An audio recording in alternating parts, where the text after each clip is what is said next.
गोजोन फुंबिलि times of Bodoland नायगिरि नोंथांमोनखौ फिन खेबसेबाव जोंनि बे गोदान भिडिअ बरायहरनाय थाबाय। आसा खालामो नोंथांमोना बे भिडिअखौ जोबजासिम नायलांगोन होनना। दिनैनि बयनिख्रुइ गिबिसिन खौराङाव दङ आसाम बिधान सभानि उफ्रा बिसायख'थिया फैगौ 30 अक्ट'बराव खुंफुंजागोन। बिसायख'थि आय'गआ आसाम बिधान सभा उफ्रा बिसायख'थिनि खालारखौ फोसावना होबाय। बिसायख'थि आय'गआ मंगलबारखालि थामहिनबा मैया 30 अक्ट'बराव आसाम बिधान सभानि उफ्रा बिसायख'थिया खुंजागोन होनना फोसावो। आरो लोगोसे बिसायख'थि आय'गआ आसाम बिधान सभा उफ्रा बिसायख'थिनि फिथाइनि खालारखौबो फैगौ 2 नभेम्बराव फोसावनाय जागोन होनना फोसावना होबावो। मख'नो गोनांदि बिसायख'थि आय'गआ माजुलि बियाबखौ नागारनानै मोनबा बियाबाव खुंफुंनो थि खालामना होबाय, जिहेतु सर्बानन्द सोनोवालआ दासिमबो माजुलि बियाबाव बिबान एंगाराखै। आसाम बिधान सभा बिसायख'थिया 28 नं गसाइगाव बियाब, 58 नं तामुलपुर बियाब, 101 नं मरियानि बियाब आरो 107 नं थावरा बियाबाव खुंफुंजागोन होनना मोनथिनो मोननाय जादों। बजालि पुलिसआ बजालि जिल्लानि सिङाव थानाय पाठशाला सोहोरनि HDFC आरो एक्सिस बेंकनि साखाथियाव 3 दाखाथिफोरखौ हमनो हायो। 3 दाखाथिफोरजों लोगोसे बजालि पुलिसआ गोबां ATM कार्ड, सनानि माला, रां-रुफा आरो सिखाव खावनाय साखा खबब्रै गारि गंसे जब्द खालामनो हायो। मख'नो गोनांदि बजालि पुलिसआ 3 दाखाथिफोरखौ गोबां सिखाव खावनाय, ATM कार्ड लुथिनाय, रां थगायनाय, रां सेखना लांनाय आरो गारि मटर खावनायनि दायाव हमनाय जायो। बे जाथाया जेब्ला सासे खहा खालामजानाय दुखुथिया बैसोगोरा सुबुङा पुलिसनो गसर होनायनि उनावसो सोराङाव फैयो।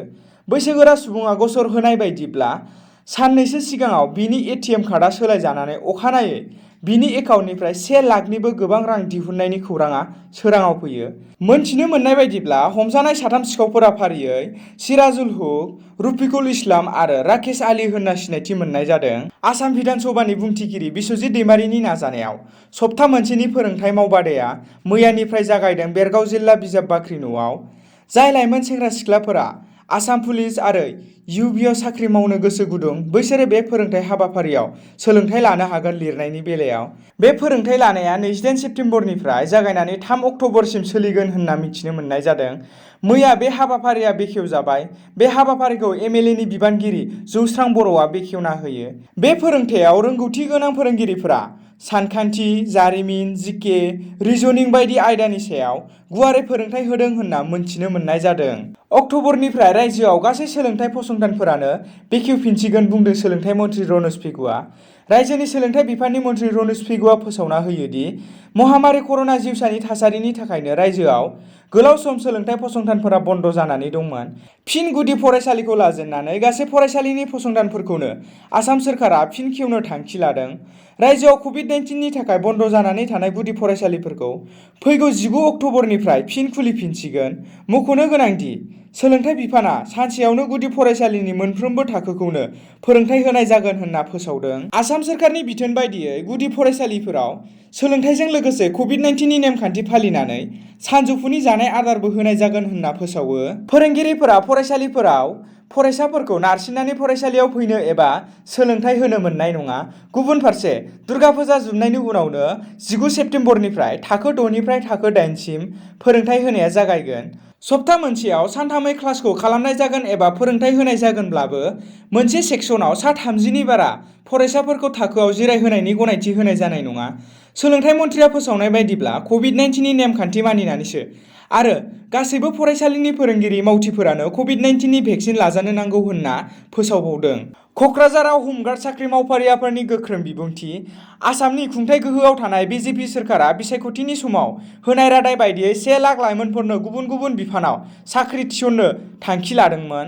नाथाय सान-हर मेंनाय गैयाजासे थाद'नाय गैयाजासे डिउटि मावग्रा हमगार्डफोरनि साख्रिखौ सोरखारा 100% आव 60% खमायनो नागिरनायनि हेंथायै गोख्रों बिबुंथि होदों।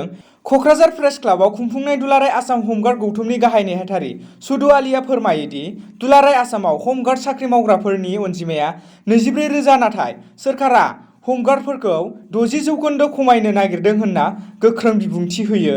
जुदि सोरखारा हमगार्ड साख्रिनि पस्टखौ खमायना होयो अब्ला फैगौ 6 अक्ट'आव आसाम नाङैनो हमगार्ड गौथुमा राजथावनि गुवाहाटीआव गोख्रों सोमावसारगोन होननाबो हुमखि होबावदों। चिराङाव 2019-20 मायथाइनि सिगनेचार प्रजेक्टनि लामानि खामानिखौ लाना थिकादारनि सायाव अजद थिखांदों।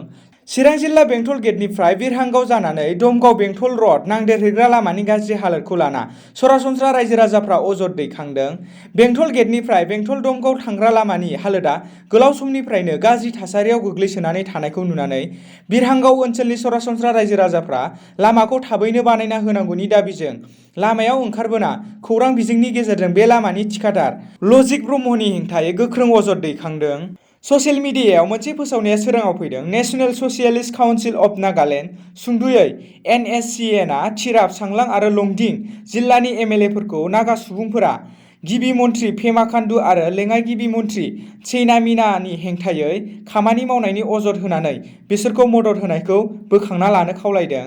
दोलोआ बुंनाय बायदिब्ला जाय MLAआ अरुणाचल प्रदेशआव नागा सुबुंफोरखौ गादबना दोननो नाजागोन बैसोरखौ नागा सुबुंफोरनि हेंथा होनना सिनायथिनाय जागोन होनना फोरमायो। मख'जाथावदि TCLनिफ्राय सा 11 MLAफोर दं आरो बेनि गेजेरावनो 3 केबिनेट मन्थ्रि। बेराफारसेथिं NSCNआ अरुणाचल प्रदेशनि सा 11 MLAफोरखौ BJP सोरखारखौ मदद होनायखौ बोखांना लाफिननो खावलायदों। NSCNआ नागा सुबुंनि मोनथाय आरो नागा सोदोबखौ खोमोरनो नागिरना खामानि मावनायनि जाहोनाव NSCNआ BJP सोरखारखौ हेफाजाब होनायखौ हेंथा होदों होनना मोनथिनो मोननाय जादों। दिनैनि गोथार फुंबिलिनि खौरां फोसावनाया एसेनोसै। गोजोन्थों।